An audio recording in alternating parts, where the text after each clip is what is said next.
Boa noite. Graça e a paz do Senhor esteja com todos. Amém? Irmãos, momento especial, momento da palavra. Antes de iniciarmos, deixa eu fazer aqui rapidamente os agradecimentos à nossa igreja, aos obreiros, diáconos, diaconisas, todos que trabalharam pelo dia de ontem, onde tivemos o nosso concílio de emancipação da Igreja Batista da Graça, Nova Iguaçu, a nossa congregação. Foi uma bênção, uma bênção. Nós recebemos aqui vários irmãos batistas aqui de Mesquita, de vários outros lugares também. Tinha gente de longe aqui, gente da Zona Norte, de outras partes da Baixada, da Zona Oeste também. Enfim, recebemos pastores aqui que já foram secretários executivos da Ordem Fluminense. Gente, graças a Deus, importante, mas muito piedosa. Estiveram aqui, nos ajudaram. E a conclusão, o resultado foi que a nossa congregação foi aprovada no concílio. Eu estava aqui na frente como presidente da mesa e pude testemunhar. Realmente estavam bem treinados. De fato, é uma igreja batista e será, com a graça de Deus, mais uma igreja batista para somar e estar aqui multiplicando o reino do Senhor na Baixada Fluminense. Mais uma filha nossa, Juscelino, completa aí, então agora 3, né? Empataram comigo. Comigo, com o Marco, né? E com outros aí. Agora temos 3 filhos. Isso vai, irmãos, claro, para a nossa história, mas com certeza isso é motivo de orgulho para a gente, né? Não dá para medir, não dá para mensurar o que aqueles 89 irmãos vão fazer daqui a alguns anos, irmãos. Não dá para mensurar. A gente só pode dizer que o reino de Deus avança. Quantas igrejas ainda serão plantadas pela Igreja Batista da Graça Nova Iguaçu? Que Deus abençoe aqueles irmãos. O trabalho não terminou ainda vamos ter o culto de posse, o culto de ordenação será daqui a 2 domingos, mas está nas mãos do Senhor e creio que todo o processo será concluído na perfeita paz e tudo vai dar certo. Amém? Ore por isso, ainda temos um caminho pela frente. Mas eu, de novo, agradeço a participação de todos, porque sem a ajuda de vocês, nada disso seria possível. E principalmente, irmãos, pelo apoio irrestrito que essa igreja deu. Desde o início, há 3 anos e poucos atrás, nós assumimos essa plantação, que até então era uma plantação independente. A igreja passava por sérias dificuldades. Nós estávamos vindo de uma pandemia, né? Também enfrentamos várias dificuldades, mas a igreja foi corajosa. Unanimemente votaram, assumimos a plantação e Deus abençoou em tudo. Graças a Deus por isso e pela vida de vocês. Bom, vamos ao texto. Me ajude abrindo a sua Bíblia em Mateus capítulo 13, a partir do verso 1. Enquanto você abre, deixe-me dar algumas explicações. Semana passada encerramos uma série, hoje estamos abrindo uma nova série de mensagens. Você que ainda não viu, no nosso mural ali embaixo, nós temos a arte da série, temos um texto onde explicamos uma espécie de introdução à série, com todos os temas que serão pregados durante esses domingos à noite. Então você que é curioso, assim como eu, você já pode ter o spoiler ali, né? Você já pode se antecipar, ler os textos, já até refletir alguma coisa, enfim, isso é muito bom. Bom, o tema da nossa série se chama Mentoria do Reino, treinamento para novos semeadores. O objetivo, irmãos, é pregarmos todas as parábolas de Jesus no Evangelho de Mateus, que tem, obviamente, uma característica muito especial dos outros evangelhos, que é o tema do reino de Deus. Então, todos esses sermões seguirão assim. O tema de hoje é esse mesmo, é o mesmo tema da série, que é treinamento para novos semeadores, onde vamos abordar a partir de agora a famosa parábola do semeador. Me acompanhe, vamos ler o texto. A gente vai ler inicialmente até o verso 11, mas vamos expor até o verso 23, se não me falha a memória. Isso, até o 23. Diz assim: Naquele mesmo dia, Jesus saiu de casa, assentou-se à beira-mar. Reuniu-se ao seu redor uma multidão tão grande que, por isso, ele entrou num barco e assentou-se ao povo reunido na praia. Jesus falou muitas coisas por parábolas, dizendo: O semeador saiu a semear.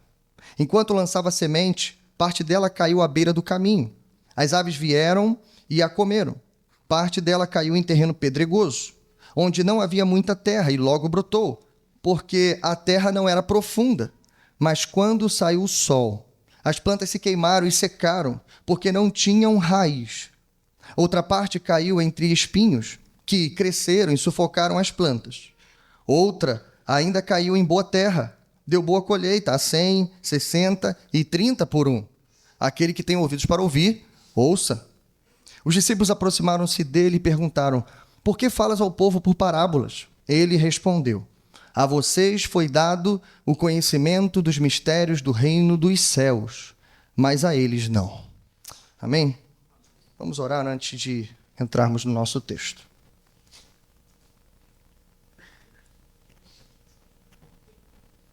Oremos.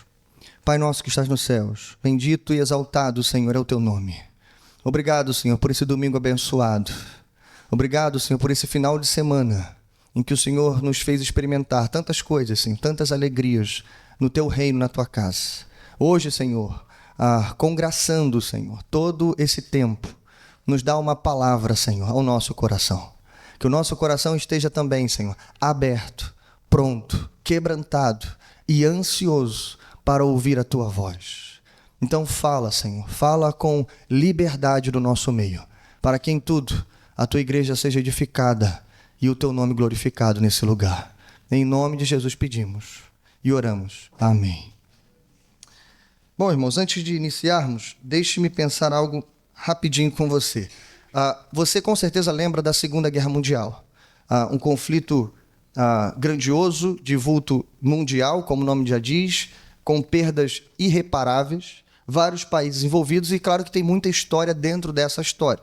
Mas uma história em particular que nos ajuda no sermão de hoje, sobretudo a parábola do semeador e também o método de Jesus, o fato de Jesus falar por meio de parábolas, é a história do Código Navarro. Se você nunca ouviu falar nisso, pesquise, é muito interessante, é muito legal essa história. Bom, todo mundo sabe a forma pela qual os Estados Unidos entraram na Segunda Guerra Mundial. Demoraram a entrar, né? Protelaram um pouco, para não dizer outra coisa, mas até que uma catástrofe acontece. Você lembra? A aviação imperial japonesa atacou uma das principais ilhas da Marinha Americana. Você lembra da história? Enfim, dizimando várias vidas, não só militares, mas civis também, destruindo vários equipamentos, navios, etc. Aquilo, obviamente, forçou os Estados Unidos a entrar na guerra. O problema é o seguinte, quando os Estados Unidos entrou na guerra e combatendo, obviamente, principalmente os japoneses, eles se depararam com um grande problema, que os japoneses eram especialistas em decodificar todas as mensagens que saíam dos Estados Unidos para os navios americanos. E isso, obviamente, foi um desafio para os Estados Unidos, porque a mensagem chegava e eles já sabiam o que estava sendo falado. Por mais que colocassem códigos, por mais que fizessem qualquer tipo de arranjo, os japoneses decifravam tudo o que eles faziam. E aí surgiu a ideia de alguns oficiais americanos de convocar um grupo de jovens indígenas dessa comunidade chamada Navarro. Por quê? Porque o idioma Navarro não é um idioma conhecido. Não é tão conhecido, ou pelo menos naquele tempo não era conhecido. Quem era de fora da comunidade nunca tinha ouvido falar nesse idioma. E separou esses jovens, obviamente alistou esses jovens, e pediu que eles criassem um novo código militar. E, obviamente, eles fizeram isso com o idioma Navarro. Então, a dificuldade, irmãos, triplicou. Ficou muito grande e, obviamente, os japoneses não conseguiram romper esse código. Até o final da guerra, esse código permaneceu intocado. Ninguém conseguiu decifrá-lo. Mas aí vem a notícia assustadora. Por quê? Aquele código, por mais complexo que ele fosse, e obviamente dentro de um idioma desconhecido, ele era facilmente interpretado por uma criancinha navarro. Uma criança que conhecesse ali o mínimo da linguagem militar, ela conseguiria entender o que estava sendo dito, mas era extremamente complexo para quem era de fora da comunidade. Bom, eu acredito, irmãos, que as parábolas de Jesus são uma espécie de código, não indecifrável, mas que tem um duplo alcance. Ao mesmo tempo em que as parábolas são simples, com linguagem popular, elementos tirados do cotidiano, enfim, do nosso dia a dia, como agricultura, como pesca, como trabalhos manuais, coisa que o povo entende e vive todos os dias. Mas as parábolas também tinham um significado profundo, um significado espiritual, impenetrável, para corações soberbos. E aí, irmãos, Jesus diz no verso 11, a vocês foi dado o conhecimento dos mistérios do reino dos céus, mas a eles não. Então aqui está para nós, assim como aquele código indígena usado, e sim, ajudou muito. Segundo os oficiais, foi crucial para que os Estados Unidos vencessem a guerra, pelo menos contra os japoneses. E assim como aquele código simples, era alimento para o coração quebrantado, mas servia para confundir os corações soberbos. Bom, e isso é o método de Jesus, falar por meio de parábolas. Eu quero, antes de entrar, falar um pouquinho sobre a parábola do semeador. 3 problemas que nós temos aqui e que geralmente, irmãos, nós erramos e cometemos algumas falhas quando nós interpretamos essa parábola em especial. A parábola do semeador, irmãos, ela vai servir para a gente como uma espécie de código, por que não dizer isso, de todas as outras parábolas. Ela é conhecida como a parábola das parábolas. Ela não é só a primeira, a mais extensa, mas ela de fato, irmãos, apresenta para a gente as qualidades do reino de Deus de uma forma mais abundante para nós. Bom, e aí a gente obviamente não pode errar nessa parábola. Então, em primeiro lugar, o primeiro erro que se comete é justamente esse, se perder dentro dessa abrangência. Por essa parábola ser rica em detalhes e elementos, infelizmente alguns teólogos se perdem ali e não conseguem atingir o alvo principal de Jesus nessa parábola. Segundo, nós excluímos o parêntese que tem no meio dessa parábola. E você vai ver, eu parei a leitura aqui no verso 11, mas a partir do verso 10, nós temos um grande parêntese na história dessa parábola. Jesus conta a parábola, depois vem uma discussão sobre ele falar por meio de parábolas, e depois ele retoma a história que ele contou, explicando e aplicando ela. E aí o que se faz quando se prega? Você pode pesquisar. Geralmente quando um pregador pega isso aqui para pregar, o que ele faz? Ele prega a parábola e ele salta para a aplicação da parábola, excluindo parêntese. Como quem dissesse assim, isso aqui não é importante. Não, irmãos, não. Ao contrário disso. Esse parêntese é o que justifica e explica a parábola do semeador. E você vai ver isso ao decorrer da exposição. Terceiro e último lugar, o fato impressionante, escute isso, de que essa ilustração que Jesus contou, ela estará acontecendo à medida em que estivermos pregando. Isso, irmãos, é extraordinário. Eu estava pensando nisso e eu fiquei espantado. Porque a gente não vai falar aqui de teoria, de coisas distantes. Pelo contrário, enquanto estivermos falando, inclusive isso já até começou, esses 4 tipos de solo poderão estar sendo manifestos no nosso meio. Bom, a grande lição de hoje será, escute isso, na parábola das parábolas, Jesus ensina 3 lições caríssimas aos novos semeadores. O semeador deve se conter em sua tarefa, ele deve entender o que acontece nos corações com a semente e precisa lembrar que semeador também é solo. Que Deus nos abençoe, nos use, tenha misericórdia de nós nessa exposição. Me acompanhe, versos do 1 ao 9. Em primeiro lugar, veremos, Jesus ilustra a mensagem. Bom, irmãos, nós lemos, Jesus está rodeado de uma grande multidão, tá? Geralmente nas outras parábolas Jesus está com os seus discípulos, aqui não. Ele tem uma grande multidão que lhe acompanha. Se eu não me engano, 5 a 6 parábolas à frente, essa multidão escutará todas as parábolas e começa aqui. Bom, em que momento nós estamos? Jesus iniciou o seu ministério propriamente no Jordão, e do Jordão até aqui muita coisa já aconteceu. Jesus já pregou o seu maior sermão, pregado até aqui, inclusive até o fim, o famoso Sermão do Monte. Jesus já curou, já manifestou seu poder de diversas maneiras. Então aquelas pessoas que estão ali já viram provas, sinais, como o Rodrigo leu, provem e vejam. Eles já viram isso.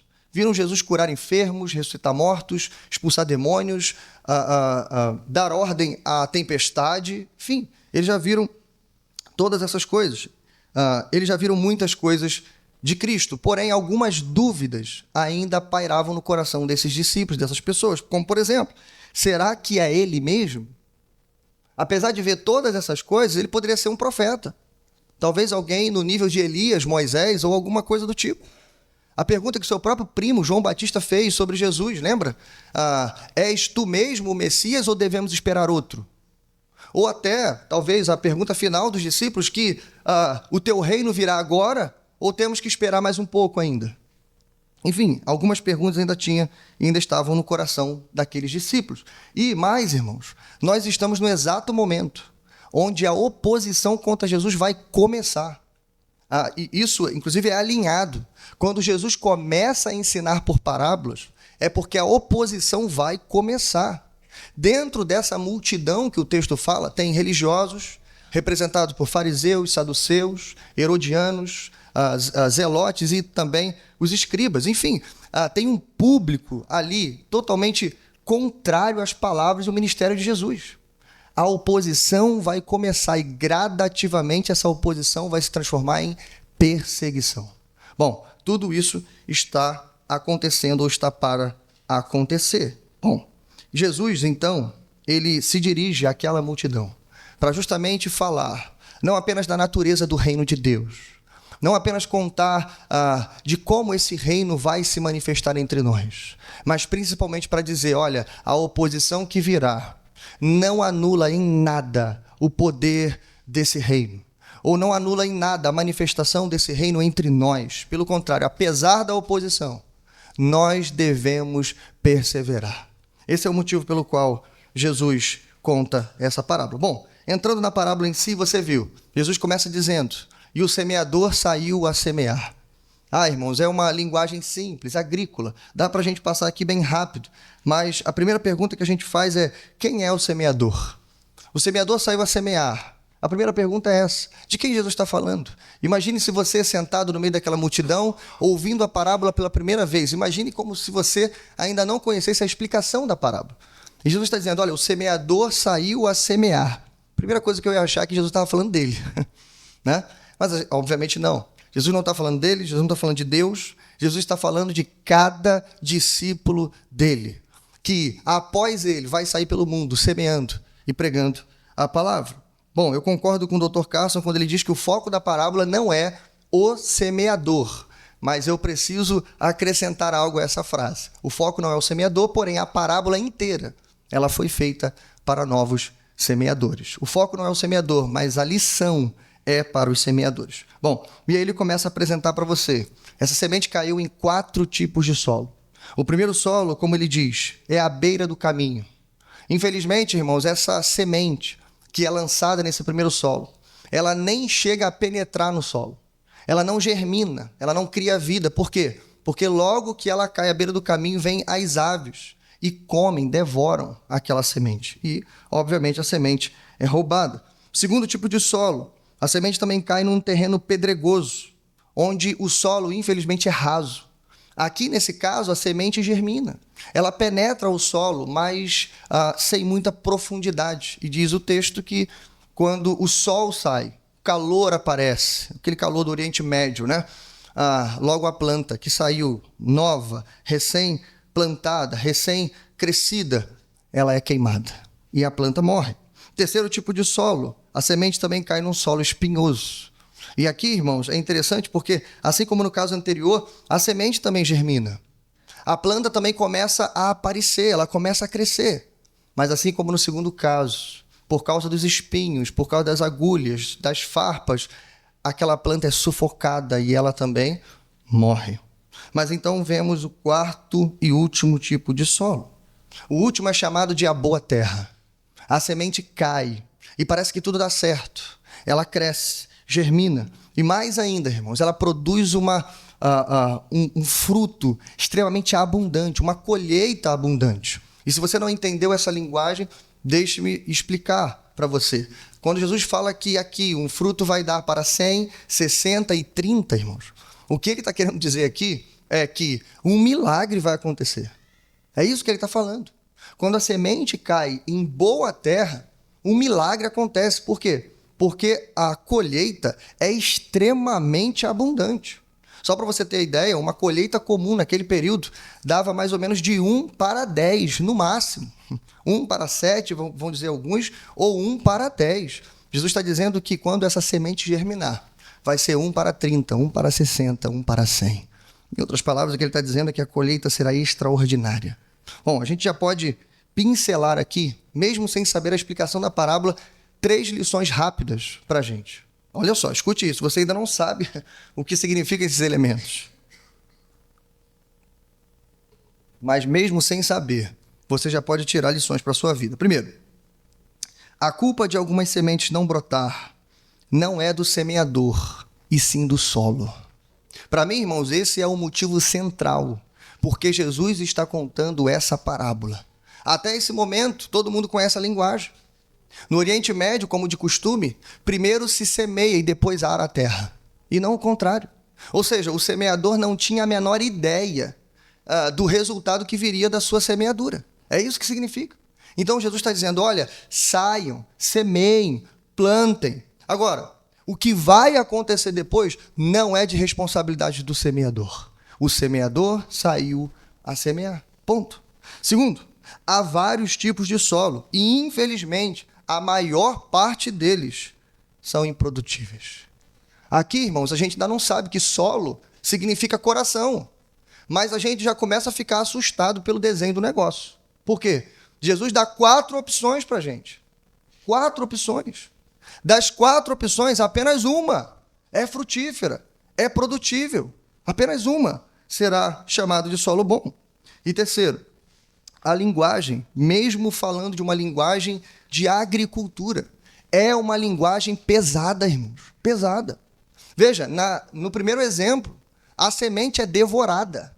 Ou seja, ela não chega nem a germinar. No segundo exemplo, a planta é queimada, ela morre.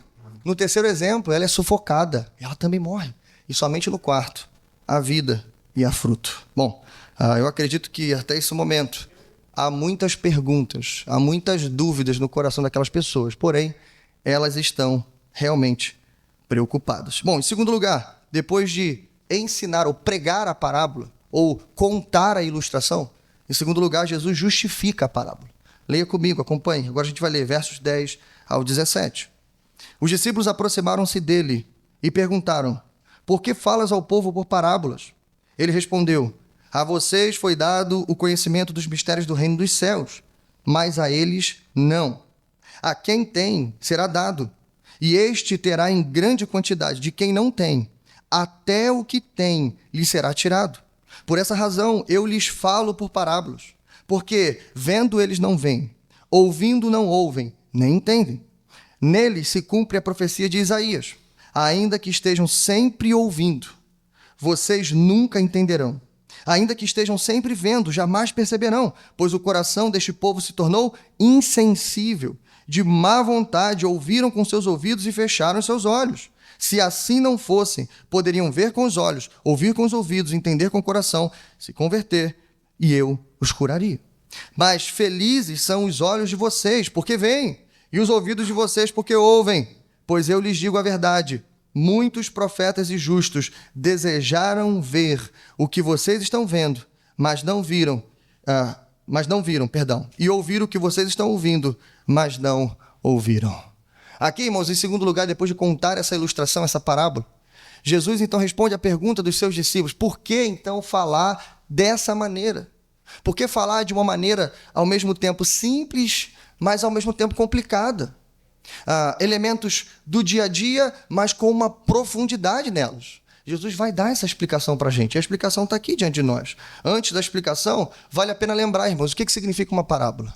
Parábola é um termo muito amplo. Ela pode significar um provérbio, uma máxima, uma alegoria, uma ilustração, uma história que possui um alvo, enfim, pode significar um montaréu de coisas. Alguns teólogos vão dizer que a parábola é uma história simples, com um único ponto, um ponto objetivo, um alvo a ser atingido.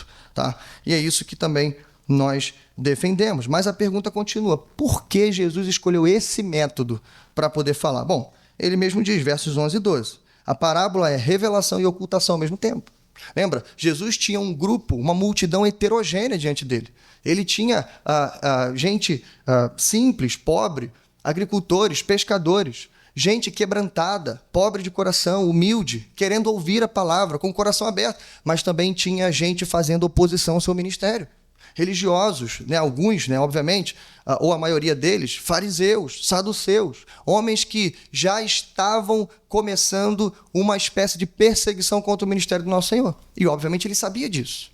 Então, quando ele vai entregar os mistérios do reino, obviamente, ele não quer que os mistérios do reino sejam conhecidos por essas pessoas. E por isso, irmãos, ele usa esse código, vamos chamar de o código do reino, apenas para os pequeninos, para aqueles que têm o coração crente no Senhor. Bom, e ele cita Isaías. Citando Isaías, irmãos, o que Jesus faz aqui é apontar para onde está o problema.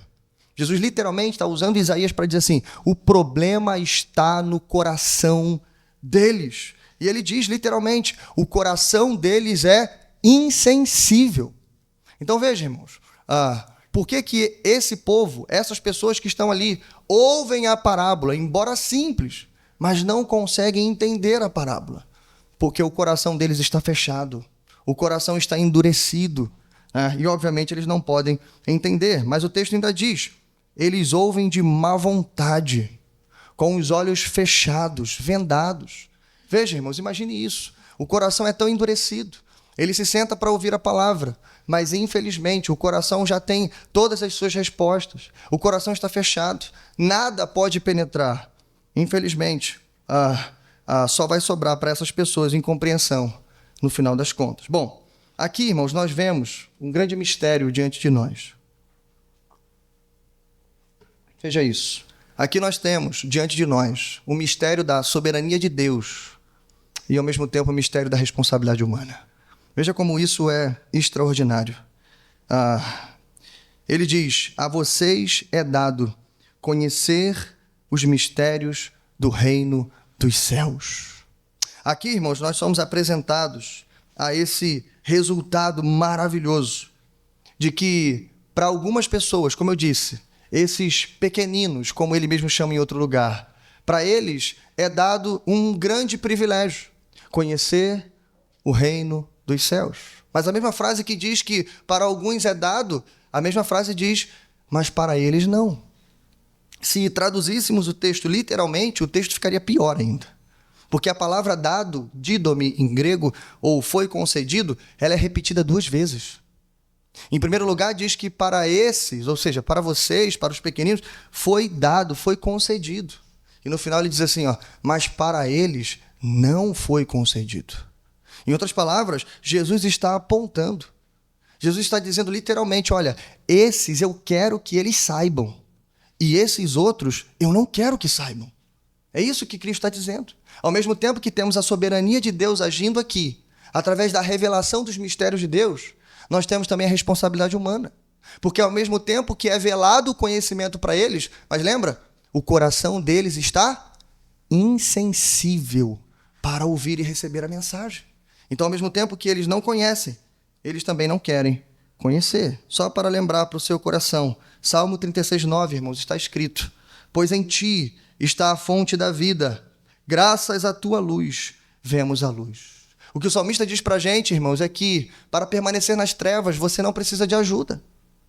O mundo jaz no maligno. O mundo, literalmente, é um mundo de trevas que odeia a luz do nosso Senhor. Então, quando você está no mundo, quando você já nasce em pecado, já com uma palavra de condenação sobre a sua vida. Ou seja, você já nasce em trevas. Mas para estar nas trevas, basta você existir. Agora, para que você veja a luz, você precisa de Deus. Até para buscar a Deus, nós precisamos de Deus. Até para crer em Deus, nós precisamos da luz do nosso Senhor. Graças à tua luz, vemos a luz. E isso significa, irmãos, literalmente, que esses pequeninos, humildes, estão ouvindo a mensagem e estão entendendo tudo que está sendo falado. Eu não sei você, mas quando eu entendi isso, irmãos, eu glorifiquei ao Senhor dentro do meu coração. Eu agradeci ao Senhor por essa dádiva. A palavra didomi em grego significa literalmente presente. Significa literalmente conceder algo a alguém, ou atender às suas necessidades, ou algo do tipo. Mas significa isso, irmão. Significa que nós entendemos a palavra de Deus, porque isso nos foi concedido por Ele. Porque isso é graça. Isso é dádiva do alto. Então, eu não sei você, mas eu louvo ao Senhor, porque um dia Ele abriu meu coração, porque um dia Ele abriu meus olhos, um dia Ele tirou aquilo que tapava os meus ouvidos. Eu não podia ouvir, não podia ver, eu não podia crer, nem tampouco entender, mas um dia Ele veio ao meu encontro. Ele tirou o coração de pedra, irmãos, colocou o coração de carne. Ele tocou na minha surdez. Agora eu posso ouvir a palavra, mas não apenas ouvir a palavra. O meu coração não tá mais endurecido. Agora o meu coração está totalmente inclinado e desejoso de ouvir a palavra de Deus. Entende? Isso, irmãos, é dádiva. Glória a Deus por isso. Bom, em terceiro e último lugar, depois de justificar a parábola. Então, por que eu falo por parábolas? É por isso.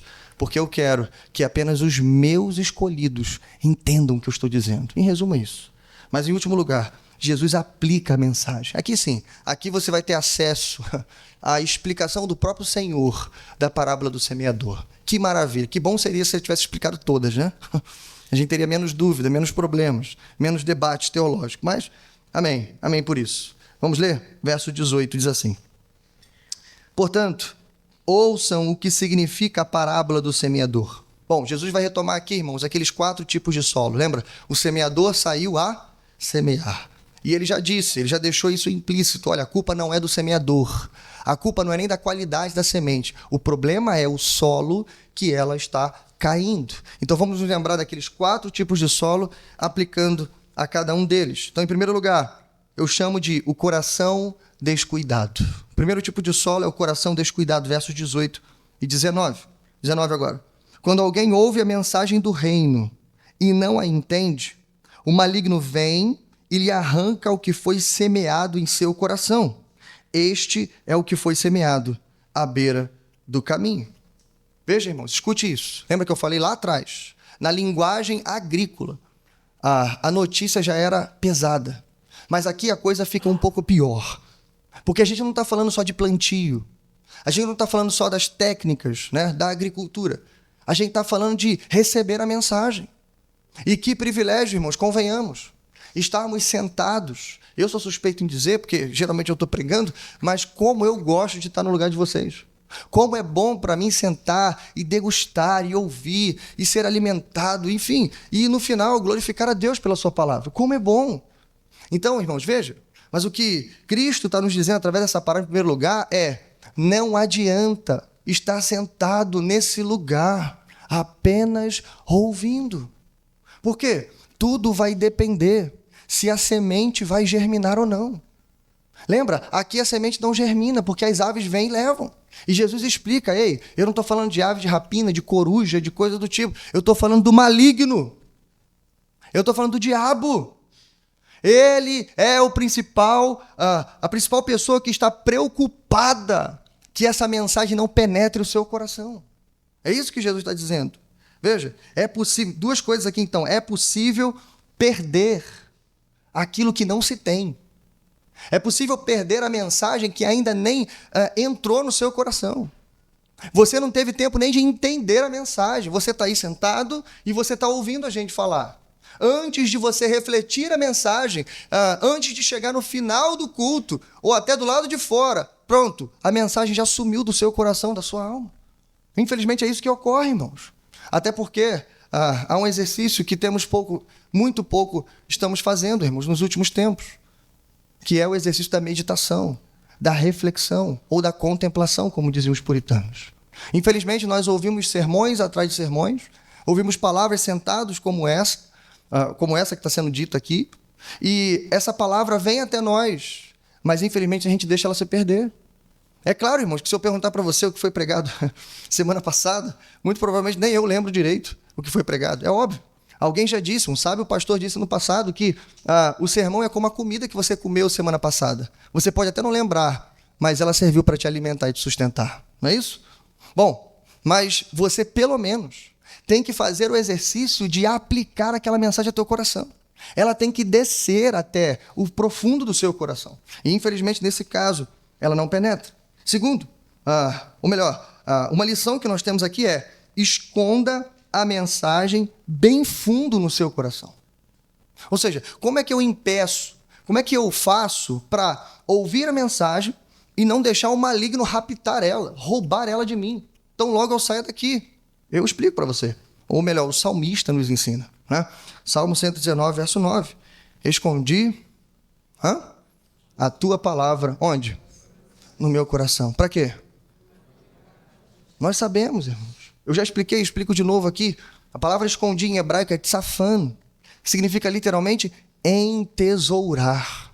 E como é bonito explicar isso, irmãos, porque, veja, esconder ela é, de fato, irmãos, penetrar ela fundo, deixar ela lá protegida dentro do seu coração.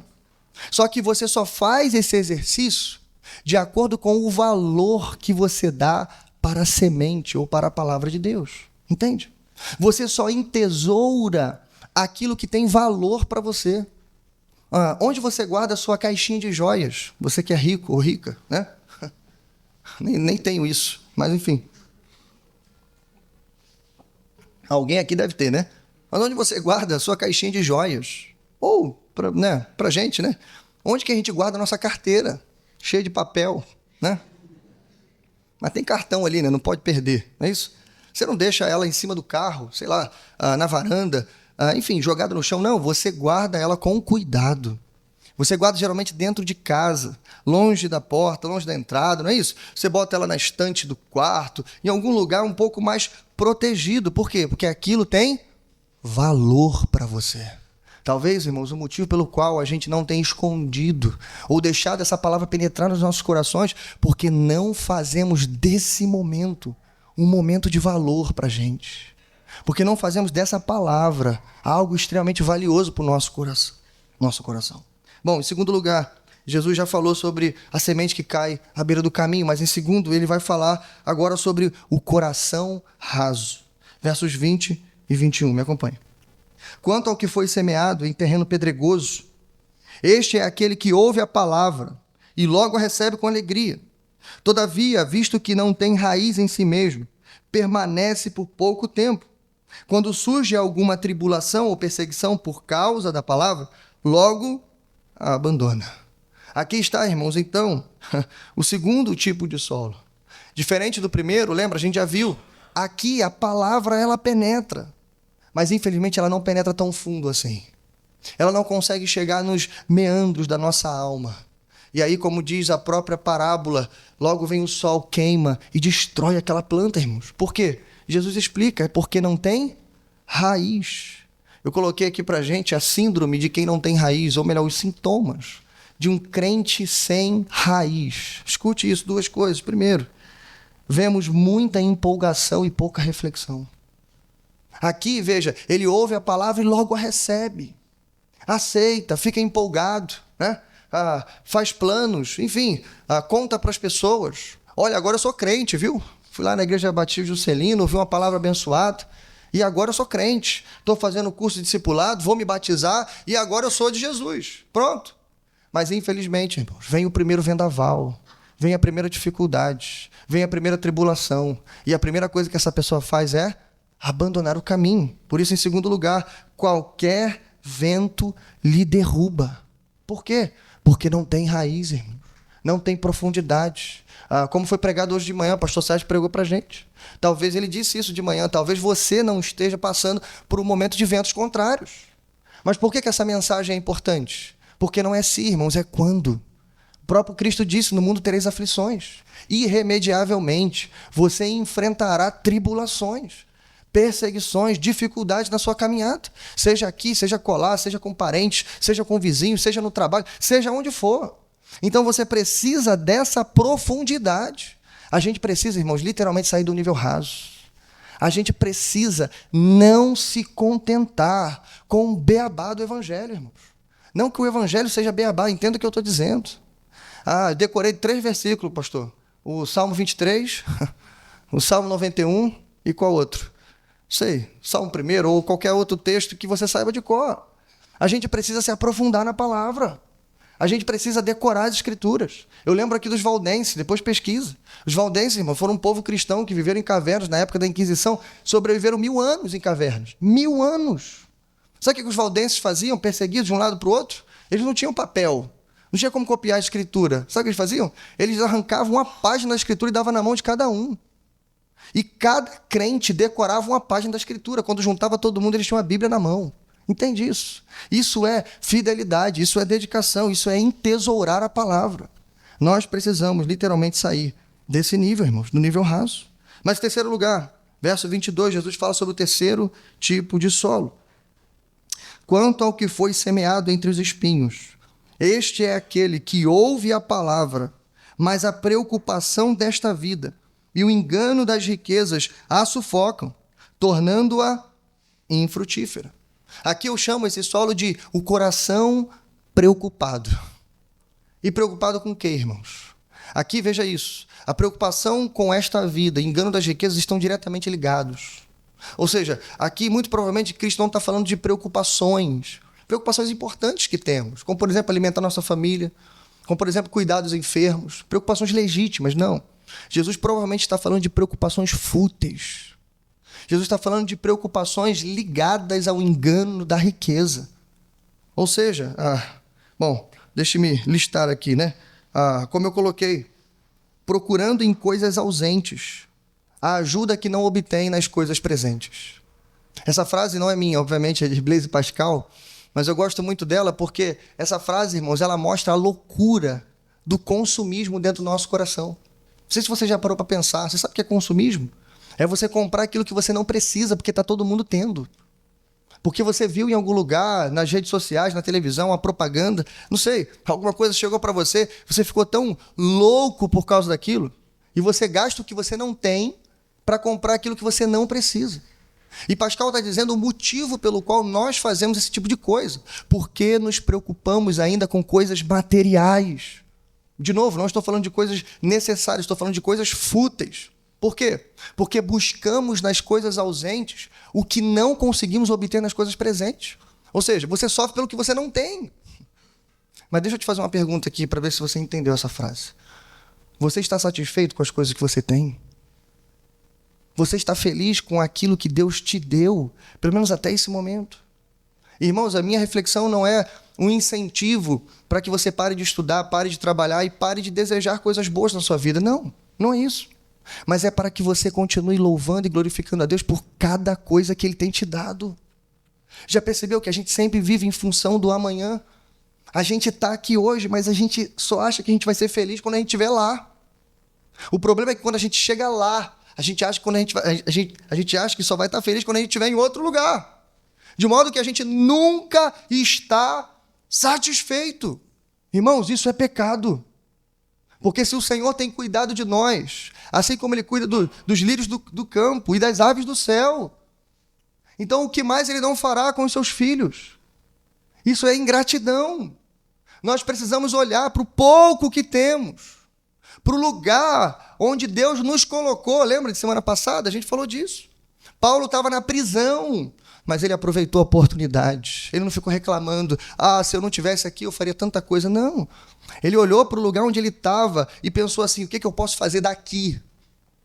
Então, irmãos, a gente tem que parar um pouco, né? Parar não de desejar coisas boas, mas parar, irmãos, de viver em função de coisas que não temos. Ore ao Senhor nessa noite, fala, Senhor, faz o meu coração ficar em paz, descansar e conseguir ficar alegre com o pouco que eu tenho. Irmãos, que lição preciosa, como nós precisamos disso. E não pense você, pastor, isso é opcional. Não é. Pastor, isso é só para cristãos maduros. Não é. Isso é para todos nós.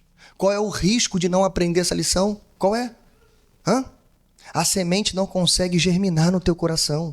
Ou melhor, ela até germina, né? A planta chega até a crescer, vai dizer Jesus, mas ela é sufocada por essas coisas, pelas coisas da vida.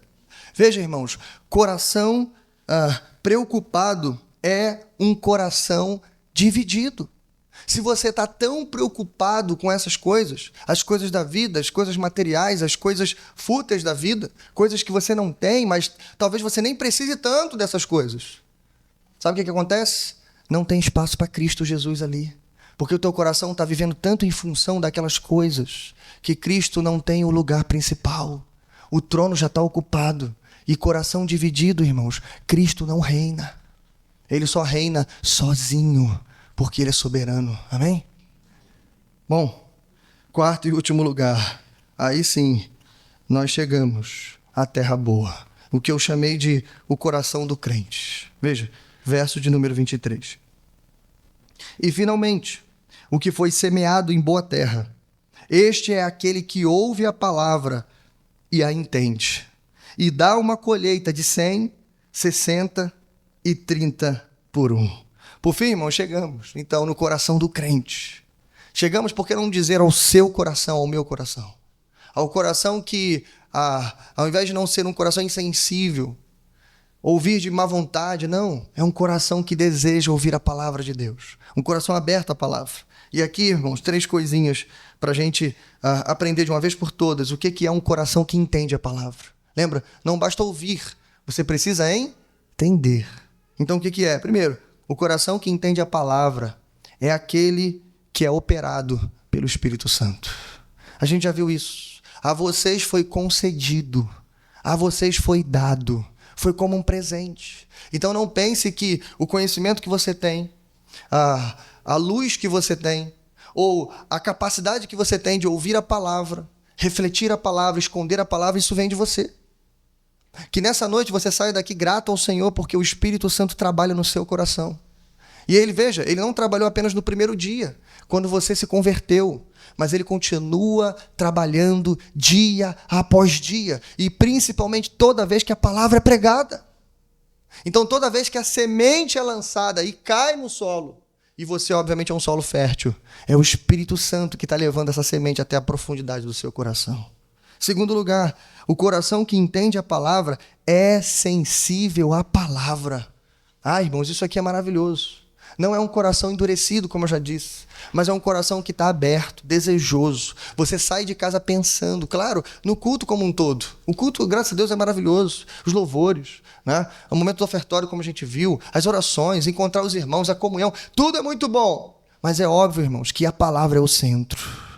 O púlpito é o centro, a pregação é o centro. E a voz de Deus nesse lugar tem que ser o centro. Não porque não valorizamos o momento do louvor, não porque não valorizamos os instrumentos, não é isso, irmãos. É por um motivo muito óbvio, porque é a palavra que vai transformando cada ato e elemento do culto. Então, se a palavra não for o centro, aí, infelizmente, irmãos, a gente vai ser regido por composições que foram feitas há 2 anos atrás. Não, nós somos guiados pela palavra do nosso Senhor Jesus Cristo, que já está, irmãos, registrada para a gente por quase aí 2000 anos de idade. Bom, graças a Deus por isso. Terceiro lugar, o coração que entende a palavra é vigilante. Eu costumo dizer aqui, irmão, nesse ponto, seja mais diligente do que Satanás. Né? Porque a gente viu que, naquele exemplo em que a palavra é semeada à beira do caminho, o maligno está à espreita, incansável, para roubar a palavra do seu coração. Ou seja, ele sabe, ele não só sabe a importância dessa semente, se essa semente germinar, como ele está preocupado com isso. E aí está o crente, infelizmente, irmão, totalmente despreocupado, pensando em qualquer outra coisa. Infelizmente, ouvindo, entra no ouvido, sai pelo outro, ou então a palavra fica perdida no ambiente. Não penetra. Então, literalmente, seja mais diligente do que o próprio diabo. Em outras palavras, você precisa estar aqui dentro preocupado, atento. Eu sei que o sono bate.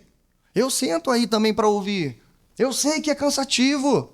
E a gente passa, mesmo o final de semana, que era para ser um tempo de descanso, a gente passa trabalhando. Mas lute contra o sono. Lute, porque são 30, 40 minutos só. Isso aqui é precioso demais. Você pode ouvir. Ei, escute isso. Você pode entender. Isso é motivo suficiente para você abrir os braços e dizer: obrigado, Senhor, porque eu não sou só um ouvinte, eu sou um entendedor da tua palavra. Isso é maravilhoso, irmãos. Bom, seja vigilante, tenha profundidade e esteja desapegado para que essa palavra penetre fundo no seu coração, meu irmão. Que o Senhor tenha misericórdia de nós, que Ele continue falando a cada um de nós. Mas por último, irmãos, eu quero encerrar dizendo a frase que eu disse no final ali da nossa grande lição, que todo semeador também é solo. Essa palavra não é só para você, ela é para mim também. Hoje, nesse lugar, nesse momento, eu estou semeando, mas em algum outro momento você será o semeador. Entende isso? Ou eu serei o solo. Então veja, Jesus está aqui atingindo todos nós. Então, para o semeador, ele está dizendo assim: ei, atente-se na sua tarefa. E a sua tarefa é semear. não é perguntar, não é duvidar, não é tentar saber, será que vai dar? Será que vai brotar? Será que vai responder? Será que vai aceitar? Será que é hoje? Não é nossa tarefa. O semeador saiu a semear. Então, irmãos, eu estava pensando nisso. E aí eu bolei uma estratégia agora. Se a cada 4 sementes que lançamos, temos 3 chances de dar errado e uma de dar certo, então vamos quadruplicar a nossa semeadura. Amém? Se você sair de casa pensando assim, tem 4 pessoas que eu vou falar hoje, fala para 12 pessoas. Fala para mais, o máximo de gente que você puder falar. Bom, e em último lugar, como solo, nós precisamos estar com o coração aberto, preocupado, diligente a cada oportunidade onde a semente é lançada, sabendo, irmãos, que temos mais chance de perder a semente do que de acolher ela no coração. E lembrando, esse é um momento precioso, então aproveite cada segundo. Curva sua cabeça, vamos a Deus em oração.